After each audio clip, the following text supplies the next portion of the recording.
So now welcome. We're going to have a lovely speech by Marjory Kari, Strategies to Manage Risk and Build Systems for Growth. Thank you, Marjory. Good morning, everyone. So good to be here. My name is Marjory Kari and I am a business advisor. So I've been doing this now for 5 years, and I work with small business owners in 3 capacities. The first capacity is training programs for council. Our awesome Parramatta Council really invests in our small business, which is fantastic. And I also work as a Business Connect advisor with the Western Sydney Business Centre. So hopefully you went and visited Graham down there today or yesterday. But Business Connect, if you haven't heard of it, is a really awesome initiative that the New South Wales government offers advisory support to all small business owners. So jump on it as you need. And then finally, I work one-to-one with directors, helping them with leadership. And if you've ever had a really terrible leader, then you'll understand how important that work is. And I really love the work that I get to do in that space. So today we are talking about managing risk and building systems for growth. They can be a little bit of a dry topic, right? Like they're not so, you don't often have conversations about this over coffee. They are very, very, very important though. So I'm glad that I was invited to speak on it. Prior to the 5 years with small businesses, I worked in corporate, so financial services, for 15 years in here in Australia as well as in London. And it was all about risk management, financial services, risk management, project delivery, implementing systems, all those sorts of really important things. So what I was able to do is bring all of those great systems and be able to transform them into bite-sized chunks for small businesses. So I really enjoy doing that. In the next 20 minutes, what I want you to be able to walk away with, firstly, is how to handle risk and uncertainty. Why we want to do that is because often this is the biggest cause for our inactivity. It's important to know the difference between the two, and we'll go into that in a minute as well. And then we'll talk about how can you measure your business performance, because we know that we often get stuck in the day-to-day. We're delivering for our customers. We want to make sure that they're happy. Yet how do we know that we're on the right track? How do we know that we are moving towards our vision that we've had and we've all spoken about over the past 2 days? So how do I manage risk and uncertainty?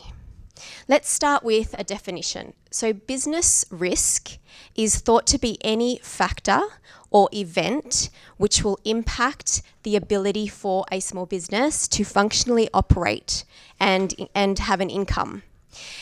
The risks then are thought to be categorized into either internal risk, which are ones that we can manage, and we can manage them because they can be measured.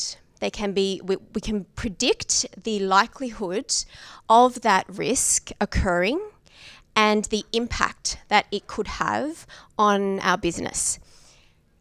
With that in mind, then we're in a position to be able to decide.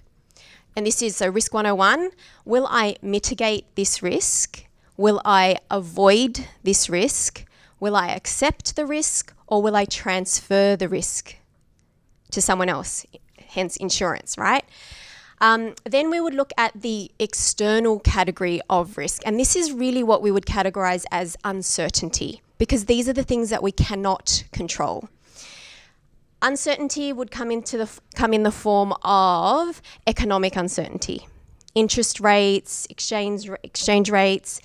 Then we might also think of cultural change elements. So working from home has been the biggest one of late.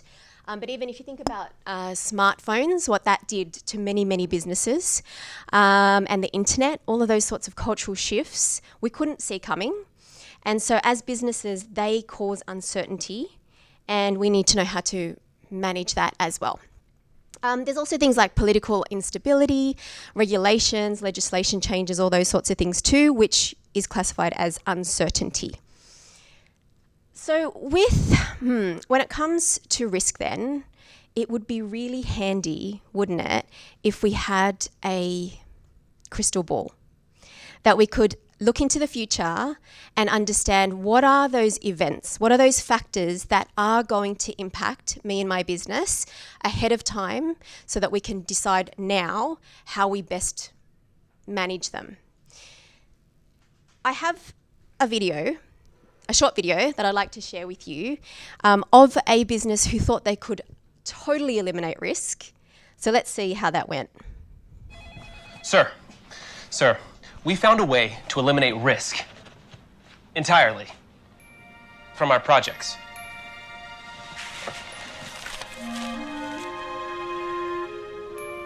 Lead crystal, custom engineered. Name a project we're bidding. McChesney Office Complex. In February, we'll have a crane accident that shuts us down for 8 days.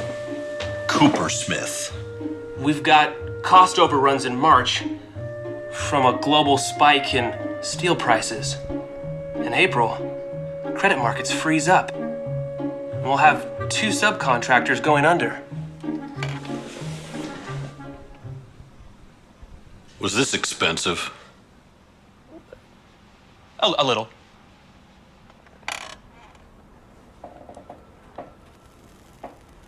We're gonna be rich.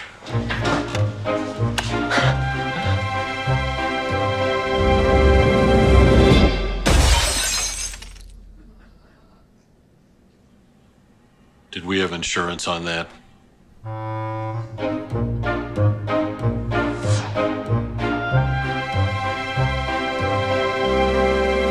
Oh, look, it came with a stand.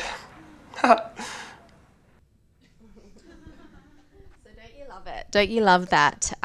So what we want to be able to do when faced with risk, because I, so far in my travels, and I don't know if anyone in the room has come across a fully functioning crystal ball, we do have something internal which more and more I'm tapping into, which is our intuition. And so tap into that more. I highly recommend it, but that's a topic for another day. Let's focus on then what risks, when we're faced with risks, what questions can we ask ourselves in this situation? So first of all, what can go wrong and what's my plan if it does? Often we have this approach around being positive, like let's just think positively and it'll all be okay. When it comes to risk, I want you to take the time to we need to be able to prepare for the worst. So let's take off our rose tinted glasses for a minute and really look at what could really go wrong in this situation. Is it worth it? Now, I believe more often than not, it will totally be worth it, usually because of the learning that we'll take away. We heard about Anton's story, which was really remarkable. And, I was speaking to him and Rosemary afterwards, and the learning and, the connection that was formed off the back of that, and the internal strength that we learn through these things can't be replicated. Have a way to measure improvement. If the situation is not improving, am I okay with that? We need to be able to know, are things changing? And at what point am I going to, what's the line in the sand? At what point will I have to pull the plug? Know where that sits. And then finally, do I know how to improve this situation? Is there resources that I can learn more about? If not, who can I reach out to for support? And we've spoken all about community the past 2 days. There's so many experts in the room. So utilize those experts to help you in those areas that you're not so versed up in. Now, actually, let me just go back before I show that. When there is uncertainty, when there is fear that comes up, so remember Mia was talking all about that. When there's fear that comes up because there's a risky situation, because we don't feel safe, whatever it is, what we can really manage and what we can really tap into then is our mindset. So I really love this model. It's called the above and below the line thinking model. Have you ladies seen this one before? Hands up if you have. Yeah, good. Awesome. So this is called either the above and below the line thinking or cause and effect. The reason that I love it so much is because, first of all, when we are in a risky situation, and let's face it, the past 2 years, we have all been feeling uncertainty and risk. When we're in an uncertain situation, that's when the below the line behaviors creep in. So when we can identify with a particular emotion here, we're also able to language it. And when we can language it, we can process that emotion, right? So think about, this almost gives you like a smorgasbord of emotions to be able to identify, I'm feeling kind of low lately. I'm not really getting traction. What is it specifically about my thinking right now that I need to shift? You can go to this model and it will just help you to have awareness, which is always the first step. The other third and final reason why I really love this model is because when you're making decisions, you want to make sure that you're making decisions from a space of love and abundance as much as possible, rather than from fear. And it's natural for us to go straight to fear because, as we know, we want to keep ourselves safe. Our ego is in our ear sort of saying, steer clear of that. It's outside your comfort zone. Stop. And I want you to be able to give yourself a sense check to sort of see, am I making this decision from above the line or below? Now, some situations that we may all have experienced is, for example, why do I always have to chase payment? Why is it that my staff just don't seem to be able to meet deadlines? I can never find really good staff. Maybe it is I'm no good at sales. I'm not getting any leads in, so my marketing's never working. What I want you to identify is when you notice that there is those sorts of absolutes, like never, every time, everything, nothing, I want you to be able to use those as red flags. And I want you to stop and I want you to ask yourself, am I speaking from a victim mentality right now? And if you are, notice victim is you're hanging out below the line. And we all do, it's natural to, and that's okay. What's important though is that when you identify that you are, sometimes the most reachable energy, because when we're feeling like victim, the last thing that we're going to be able to do is go, okay, how can I be the heroine? It's really, really hard to reach that sometimes. So that's natural. What I want you to try on then is acceptance. Acceptance is the in for all the other above the line emotions, if you like. So once you land in acceptance, you can accept that this is where you're at. You can accept that you'll notice, for example, okay, that's probably an excuse that I'm making to make myself feel better. Accept it. And then I want you to just do the thing that helps you restore yourself. So for me, for example, it's journaling. Or it might be meditation. Or it might be having a nap. It might be exercise, whatever it is. And then I want you to, with a fresh, clean, open mind, come back and see whether you can then look at, okay, what choice do I have here? I have options. I do have options. What's the next action that I can take to just get a result? What's the next step that I can take? The other thing that I see a lot in myself and in other businesses when I'm speaking to them is vagueness. So I want to really highlight this one because we're at the start of, we're quite into 2022 now. We're at a good point in 2022 where we can decide to have clarity on what we're going to achieve by this time next year. So if for you, if in conversations, if you can't give a yes, if you can't give a definite no, if you can't tell me what is your vision, if you're not holding your boundaries, which is a total, like a great topic in itself, then notice the energy of vagueness.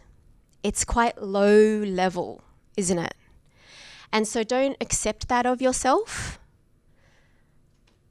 Think of the 180-degree turn to vagueness is clarity. And often we wait. We wait for something to drop in. Yet that then feeds our procrastination, which then gives us excuses, etc., right? So what I want you to do instead is I want you to think of a snail. And I want you to think of a snail. He just moves, he or she, let's say she moves, and her path, her trail appears behind her. But she must move for that to appear. So nature tells us that this is the case. Also, if you think about bodies of water that are still, you'll have the film of algae that just sits on top of there forever until you introduce some sort of flow to that body of water, and that will clear. If there's some movement, if there's some flow, it will clear. So similarly for ourselves, let's commit to some action and clarity will drop in. Whatever that action is, no matter how small, commit to it and it will drop in. Okay, so if any of us in the room here, we do not have clarity on our business goals for 2022. Is there anyone that's still that does know what their business goals are for this year? Yeah, awesome. Some maybe not. That's totally cool too. Because I'm glad that the people in the room that didn't put up their hand, I'm glad you're here, because what we're going to go through is, and I'm also glad everyone else is here too, because I'm really keen to understand whether or not there's some learnings that you can take from the system that I'm going to show you now. But how we measure your business performance is through systems. And Renee's presentation, I really digged it. Like I was kind of like, systems, like you are talking my language, girlfriend. So we want to have systems in place. Why systems are so cool and important and necessary. Firstly, they will give us time back. We're all time poor. We're all constantly needing more time. Systems will give you that time back. Systems will also ensure that the standard that you are producing for your clients is always as the top standard that you can provide, because the system will always ensure that the same result or the same outcomes will be achieved no matter what. And then thirdly, when you have those moments of self-doubt, when you have those moments of risky situations where you kind of don't have energy today, systems will help you to just keep on and then get into that flow state that we spoke about earlier. First system that I want to introduce you to, and these are like the ones that I'm going to show you are a system together too. Who here in the room has org structured their business? Yay, awesome. Very good. It's really, really important no matter the size of your business, because as business owners, we need to understand what are the key roles and responsibilities that ultimately us ourselves are accountable for. So yes, we might have our name across all of these initially, and that's okay, because we will somebody needs to be accountable for it. So with your org structure, what you will start with is 3 boxes. on a page. And on the first box, you will write sales and marketing. Sales and marketing, every single business, no matter the size, needs to be able to be generating sales. The second box you'll have across the top operations, because we need to be able to deliver the promise that we have said to our customers that we can deliver for them. And then the third box will have finances and admin, because we need to maintain our infrastructure and, of course, manage our finances. Now, within these 3 boxes, we need to get clearer on the responsibilities. So within sales and marketing, you may have things like online marketing, socials, podcasting. You might have business development, networking, website maintenance. Those are some of the ones that come to mind for me, but I'm sure you have others that I want you to add there too. For operations, you will have things like production, customer service, product development, and fulfillment. And then the third box, financial and admin, you will have your bookkeeping, your accounting, HR, people, including yourself, learning and development, and IT to start with. Now, having those clear, we can then move into the second system, which is a scorecard. Does anyone in the room have a scorecard in place? Similar. Yes, you do? High five. Awesome. It's really, really important because this will help us understand, firstly, it'll connect our daily activity with our longer term lag measure goal. So our financial target. We will know this week what activity will I need to engage in so that I'm on track to achieve that financial target.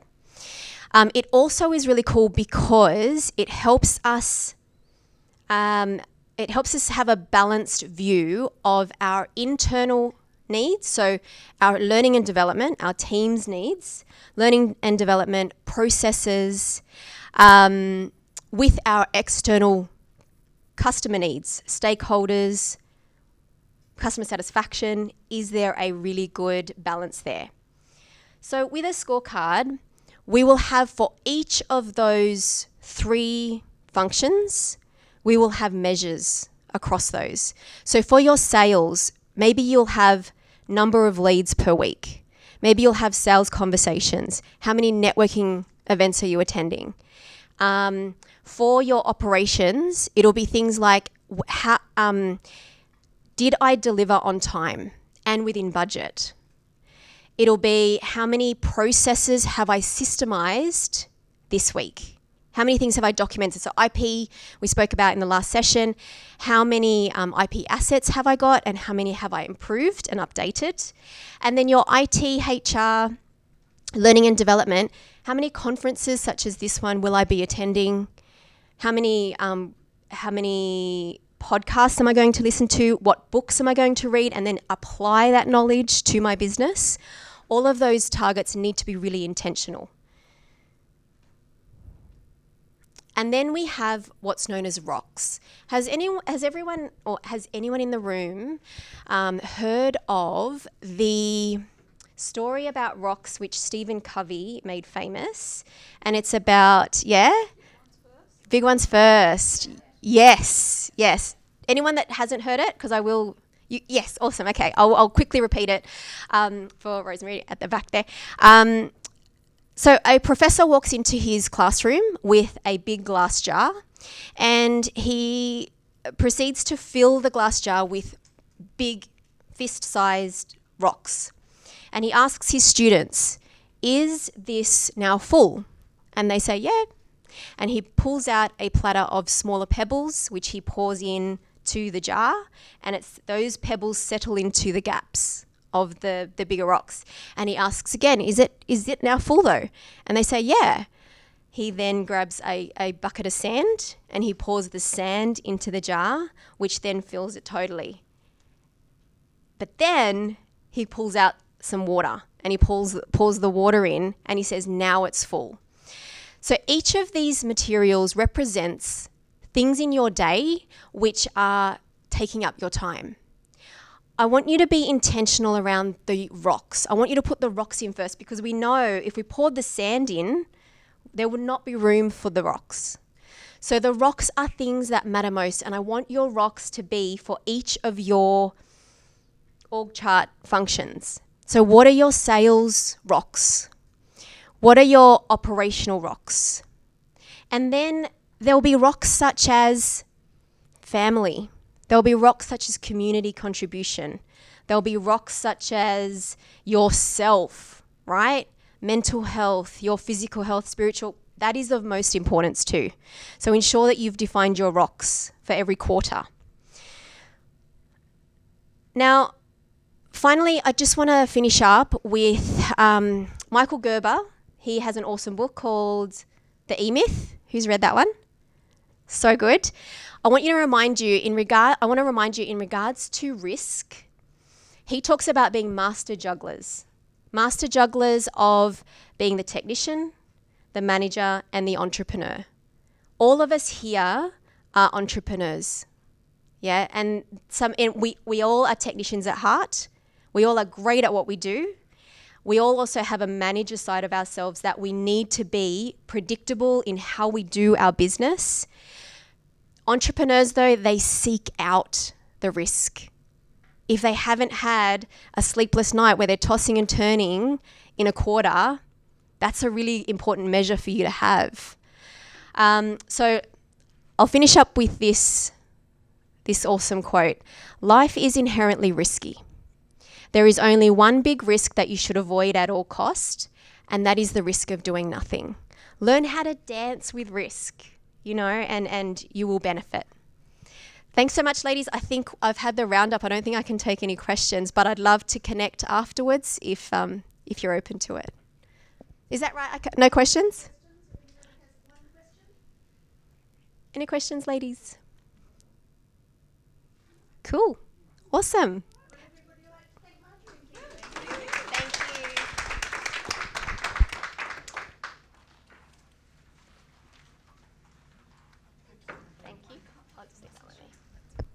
So just a reminder that if anybody is departing to go downstairs, the session downstairs now is Patricia Falchetta on the superpowers of neurodiverse employees.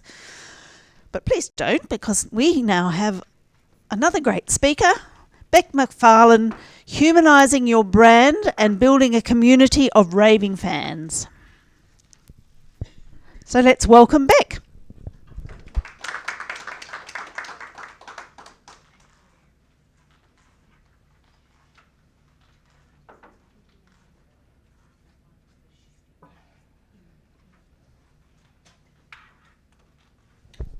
Thank you so much.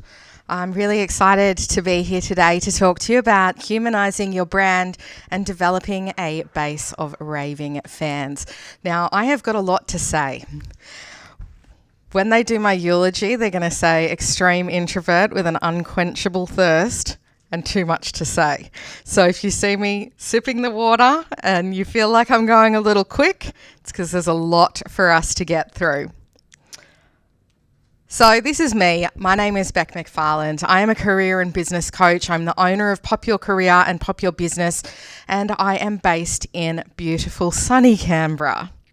This is my life. This is my beautiful husband, my dog Jasper, who is currently undergoing chemotherapy, the poor little darling, and my two bearded dragon lizards. We have got Skittles on top, and that's dear little Simon down the bottom. I am all of these things. Now, I'm not going to go through all of these things today, but as you're having a look, there might be a couple of things here that you might be able to connect with, some things that may be familiar to you. Now, before I begin, I'd like to tell you a little bit about my business story, and the reason that I'm doing this is not for any self-indulgent exercises, but I'm hoping to give you an understanding of how humanizing my business has really helped it take off. So in 2015, I started Pop Your Career. My background is in human resources. I've done loads of different things in the HR space, but I really felt like I had more to offer, which is why I kicked off and opened first my resume writing practice that then later on morphed into what Pop Your Career is now, which is a pure career coaching practice. I was in the public service. I worked for the ACCC and their people and culture team. And although I really, really loved the people that I worked with, I felt like my creativity was being stifled. If anyone's been in the public service, you might be able to relate to that. And so I knew that at some point I had to get out. In 2018, I was able to take the leap with my partner's support, and I moved into running Pop Your Career as my full-time gig. Now, around this time, I really started to humanize my brand, and I just want to point out why. I received some feedback from a very good friend of mine. Her name is Kate Diggle. She is a therapist. And she said to me, Bec, I wanted to send a client to you, but he went across to your website and he can't find you anywhere. There are no photos of you. There are a whole lot of photos of stock people. Do any of your clients actually look like that?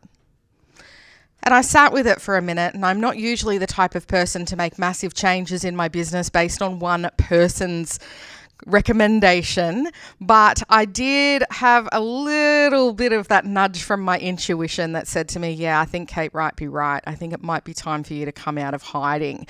And so it was around this time, around the same time that I left that public service career, that I really decided to come out from behind my brand and say hello. And what that looked like is me starting to become a little more Bec McFarland, which means more colourful outfits, more putting myself front and center, getting the photo shoot done, having the photos on the website, and showing up at amazing events like this one.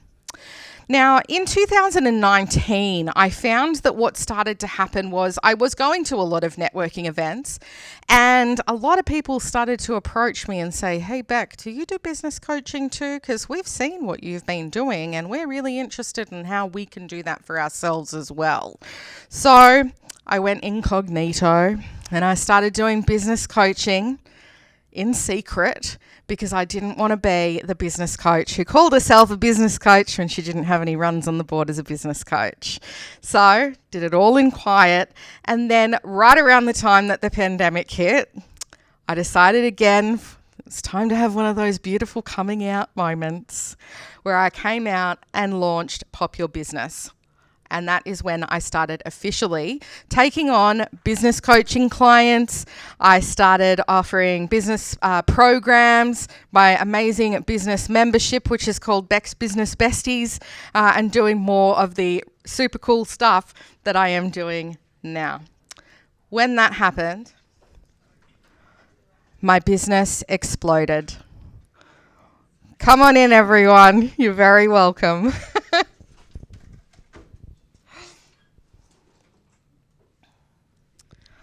So at this time, my business took off. And I tell you, I'm still recovering.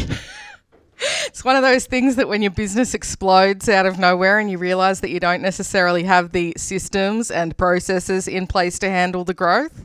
Yeah, my team and I are still working our way around that one. But what I can tell you is that every bit of success that I have had throughout my business has been because of the fact that I have humanized my brand and I have developed raving fans. Now, I've got to say, I feel like a sports player kind of like playing an out-of-town match, because if we were in Canberra, y'all would be cheering by now, right? My people know me and they're usually here to cheer. So please, if you feel inclined at any time, love the cheering. So what does humanizing your brand really mean? What I want to talk about is getting clear about leading with the human elements of your brand. Now, some of you might be surprised to know this, but you are human and so are all of your customers. So what we want to do is allow your humanness to connect with the humanness of the people that you are selling to.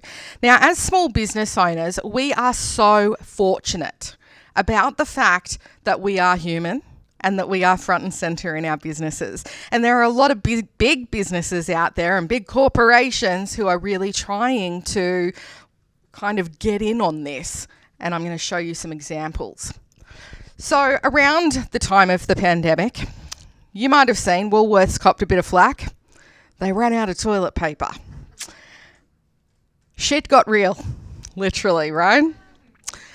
What did they do? They wheeled out their CEO. Now, for those of you who are subscribed to Woolworths' newsletters, like me, you would have started to have been receiving a barrage of emails like this one. All of a sudden, the CEO has decided to come out from behind the brand and start talking to us, trying to create that human connection, trying to build upon that empathy. But he wasn't the only one. This is from Marley Spoon. And I didn't know who the CEO of Marley Spoon was until the pandemic happened. And then they wheeled him out and he started talking about the things that they were struggling with to, again, try and build that connection and try and build that empathy. Now, we see this happening a lot on social media. Now, the police are amazing at this. If you are not following the police on social media, you'll better get over there and do that because they are freaking hilarious. This one here, I'm not sure if you can read it, but it says, if you ever feel ignored, just imagine being an indicator in New South Wales. Over here, we have got a little bit of a quip from Netflix. So somebody posted and said, Netflix, let's get someone who fucking hates Gossip Girl to write the description of Gossip Girl. And Netflix said, 1, everybody loves Gossip Girl. And 2, where's the lie though? So if you can't read the caption, it says, rich, unreasonably attractive private school students do horrible, scandalous things to each other. Repeatedly. Thanks, Netflix. So what about off socials? This doesn't always just happen on social media. It's not just for the internet. Here are 2 events that I went to. The first event, the organizer called me beforehand. I was really taken aback because no one calls anyone these days. And all of a sudden I had this lady on the phone calling me and asking me what I needed from her for the event. Now, as I mentioned at the start, I am an extreme introvert. And she was like, listen, I know that you're very introverted and I just want to let you know that if you need a rest, like whatever you need during the conference, like I've got you, it's going to be amazing, right? I was like, what? What is this? I was welcomed with a hug. This was before the pandemic. There were personalised gifts, regular check-ins throughout the event. So she did check on me all the way throughout the event to make sure that my energy levels were okay. And she also provided really great tailored content. Now, around the same time, I travelled up to the Gold Coast to go to another conference. And what happened is the organiser ignored me. Even though we'd had several conversations online beforehand, she basically had no idea who I was. At the evening event, she actually walked up to me and said, oh, hi, were you at the session today? And I'm like, oh, wow, there were only like 40 people in the room. Like, you know, like, how did you miss me? I felt like I didn't exist. Now, because of the fact that I felt like I didn't exist, I actually left this conference early. Kind of had it and went, you know what, I'm out. I'd rather go and just have lunch and chill out by myself for the afternoon. And I can tell you, I never heard tickety-boo from her. Never a word. She never reached out to me, didn't ask if I was okay, nothing. No care.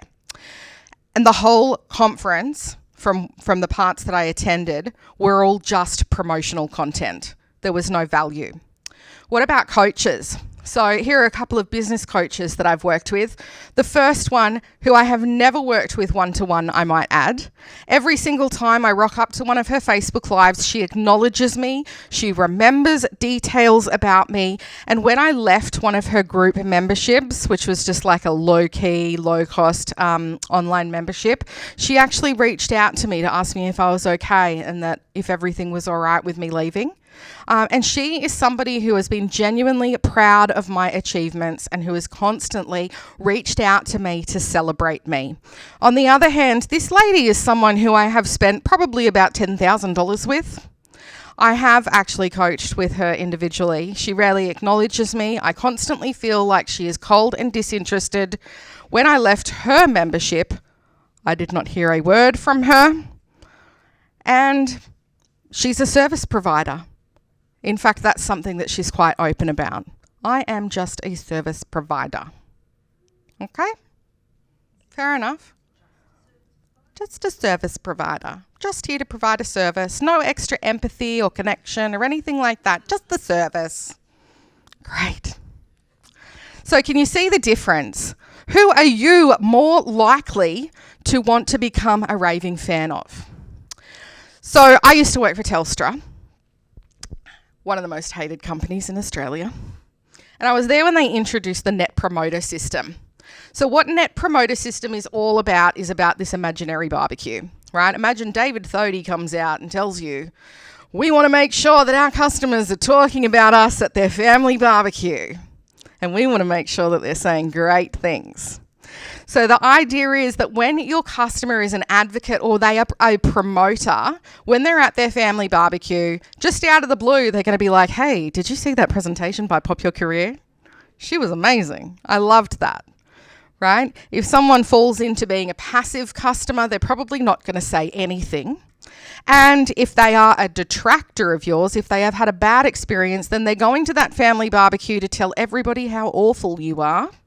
And they will not leave until they've gone around and told every single person about their bad experience. So what we want to look at is how you can actually increase your customer advocacy. And I've got some tips for you. First of all, be a human. It actually doesn't have to be hard. It doesn't have to be expensive. It definitely doesn't have to take a lot of time. I can promise you that it can be both fun and fruitful, and it can become the new norm in your business. Now, one of the ways that I do this, I've spoken to quite a few of you over the last couple of days. I am a massive gifter. I love gifting. It is my love language. I gift to everyone, which is why I had this bright idea one day to start my own gifting company. If you haven't been to see me, please pop down and see me before I leave today. But it's all about building that connection and really being able to share that love that I have through with my clients. So what I'd suggest to you to do is come out from hiding. You've heard from me. I've done it a couple of times. I am an extreme introvert and I did survive. I am still here. I am still loving life. Come out and play. Love for you to think about sharing a little. Now, whenever I talk about personal branding with my clients, I always get the same excuses. I don't want to tell people my personal secrets. I don't want to share too much online. I don't want to become one of those people who shares photos of everything that she eats. I don't want to air my dirty laundry. But guess what? In order to develop a personal brand, you don't actually have to do any of those things.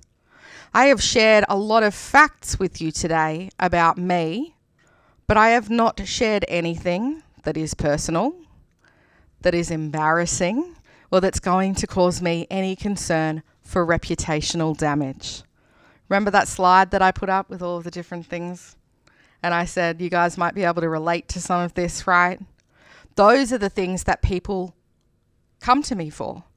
The number of times that I've had a client book a discovery call and they jump on the phone with me and they say, oh my God, Bec, I'm an INFJ too. Oh, I saw that you've got a dog. I love dogs. I had one client rock up to a meeting with me. I'd never met him before. And he said to me before we started, I want to give you a gift. And I was like, it's unconventional, but great. I love gifts. And he handed me a pen that had Egyptian symbols all over it, and he said to me, when I was reading your website, I noticed that that you mentioned on there that when you were a kid you wanted to be an Egyptologist. I got this pen from the Egyptian ambassador and I thought you might like it. Right? So here's me thinking, oh yeah, just tell everyone that I wanted to be Indiana Jones when I was a kid. That's the reason that he came to me, right? Because he felt that connection. So please think about developing your personal brands, and it doesn't have to be about sharing your secrets or airing that dirty laundry. Surprise and delight. So this ties into my love of gifting, but I'm always thinking about how I can go the extra mile for my clients. So this might be that if I'm delivering a group coaching program, maybe I throw in an extra session for them that they don't know about. You know, I've got a conference coming up in Canberra in October, and I actually popped a little gift into the post for all of the people who have already bought tickets, and they loved it. Right? They get that feeling of surprise and delight. And for me, it's not the sole purpose that I do these things, but it is a benefit because guess what? They all want to share about their surprise and delight on the internet. Right? They want to tell everyone how beautiful the gift is that they've just received. We want to lead with value. So often what we hear is people getting concerned about this question, like how much is too much to give away for free?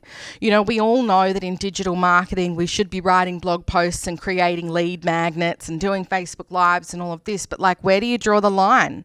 And what if I give away too much?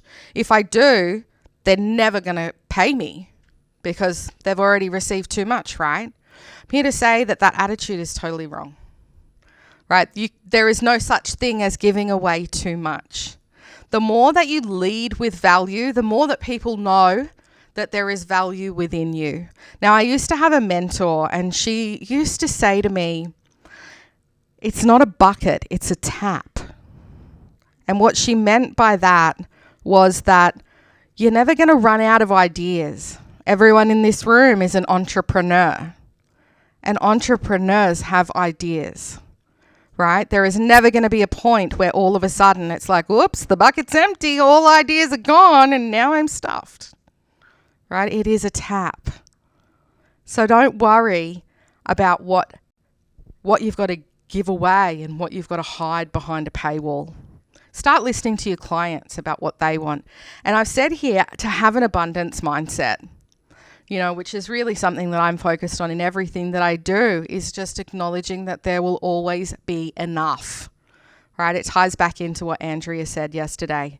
Community over competition, there's enough for everybody. Tip number 5 is to plan your customer journey, and I've got a super helpful resource to help you out with this one that I'll give you shortly. But what I would say is to make sure that there is a next step or a way for your customers to continue working with you. So thinking about how one thing leads to another thing leads to another thing. And this goes both for your free content as well as your paid content. So your advocates, those people that are at that barbecue who are telling everyone how amazing you are, they want to keep buying your stuff. And if they get to the end of the road where you don't have something else to offer them, then effectively you could have just lost yourself a customer. And we all know that it is so much easier to get somebody to buy something from you for a second time than it is to convert somebody you have just met. So what we want to do is keep those repeat customers around. You know, this is the way that we create raving fans. I've got a little bit of extra time, so I just want to tell you a little story. There's this networking event in Canberra. It's called Business at Breakfast. Now, I hate mornings.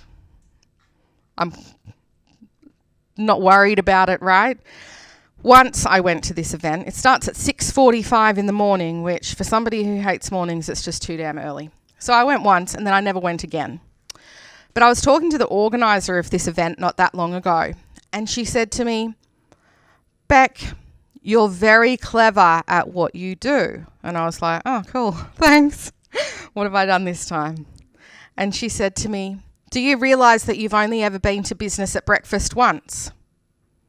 And I was like, yeah, it's too early in the morning for me. And she said, well, I only just realised. She's like, I've been looking at the statistics, and that's when I noticed that your name only popped up once. She said to me, I thought you were there the whole time and that I was just never sitting next to you, because every single week somebody brings up your name. Every single week, someone is in that room saying something like, hey everyone, you should join Bec's Business Besties. It's the best membership on the internet, right? So my raving fans are out there doing my marketing for me. They're out there doing the work. And the beautiful thing is they love doing it. User-generated content. So this is where I talked earlier about when people get those gifts in the mail, they want to take photos of it and they want to share. You know, this is why in a lot of packaging, when you buy something online, you'll get a little card that says, don't forget to share your unboxing experience on the internet, right? User-generated content is great because it gives you that social proof, right? It helps your potential customers to have more confidence in you. And it helps to build that real excitement. Now, it was really exciting for me when I sent out, I think, around 30 or 40 gift boxes to the people who had already bought conference tickets. And then all of a sudden, my social media is just being blown up by people who are like, oh my God, look at this gift that I got in the mail. It's a surprise. How cool, right? When something like that happens, it makes people notice. Right? People are going to stop. They're going to go, hang on a second. I'm seeing this coming across my social media feeds. What on earth is going on? Tip 7 is about affiliate marketing. So I decided that one thing that I really wanted to do to reward my raving fans was to pay them. So now I have an affiliate program in place, which means that if you're part of my program and you refer somebody else, then I will pay you in cold hard cash. Gets deposited into your PayPal account, and it is another income stream. Now, I am always talking to the ladies in my membership about how to grow your income streams and to diversify your income. Affiliate marketing is a fantastic way to do this. And it's so great knowing that when these ladies are going out there and they're telling people about Bec's Business Besties, and then their friends are joining or their colleagues are joining, other people are joining on their recommendations, that I'm then able to send them money, right, that goes towards their overall business income and helps them in their businesses, in their families. It's great for me, and they love it too, right? Why wouldn't you? Who doesn't love extra money? So that is all I have. We do have about 5 minutes to ask questions. I've done pretty well today in keeping on time. This QR code that you will see that all of you are already scanning, fantastic. It will send you a free workbook, which is all about mapping out your customer journey. So this ties back into some of the other things that you've heard over the last few days about helping your customers to feel that they are seen, heard, understood, and supported. And it will just guide you through a process of thinking about what the first impression is that people get when they come across you online, about once they find you online, where do they go to next, about how you've put together a pipeline of all of your resources and products so that people can continue working with you, and then thinking about some of those other things that I've talked about today, like how you might be able to implement some surprise and delight in your business to take advantage of that raving fan base. So thank you so much. If anyone has any questions, I would love to answer them.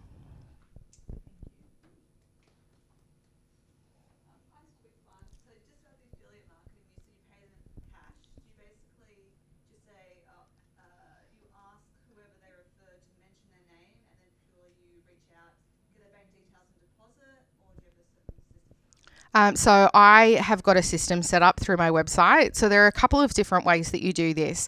When I first started out doing affiliate marketing, I did it through PayPal links, which is a little bit onerous. But if you've got team members or you've got a little bit of time, it's definitely worth it. So basically what I was doing is I was selling everything through my website using PayPal buttons, and I would basically create a separate landing page for each one of my affiliates, right? As I said, it does take a little bit of work, but if you're just getting started or you just want to test out affiliate marketing to see if it works for you, this could be a really great way to do that. So now I have got an affiliate system through WordPress and WooCommerce, and effectively it tracks cookies. So when people, so each person gets their own individual links. They can create links to any of the products. There's like a little affiliate portal that people can log into to get into the back end. It also tracks all of their affiliate sales, their referrals, the number of times that people have clicked on their links and things. So for the people who are really detail oriented and they love all of the stats, they love getting in there, and we get a little bit of a competition vibe going around, like who's gotten the most clicks and who am I paying out the most money to and things like that. So it's really, really great for building that community. But it takes care of basically all of the administration. And then we just have to rock in there like once a month and we go through and approve all of the payments. And then you can send the payments directly through that WP affiliate plugin. But it's quite expensive to do so. They take quite a lot of fees, and also because it's American based, it usually takes about 38 days. 38 days. 30 days. And so we keep everybody's PayPal accounts on file, and then we just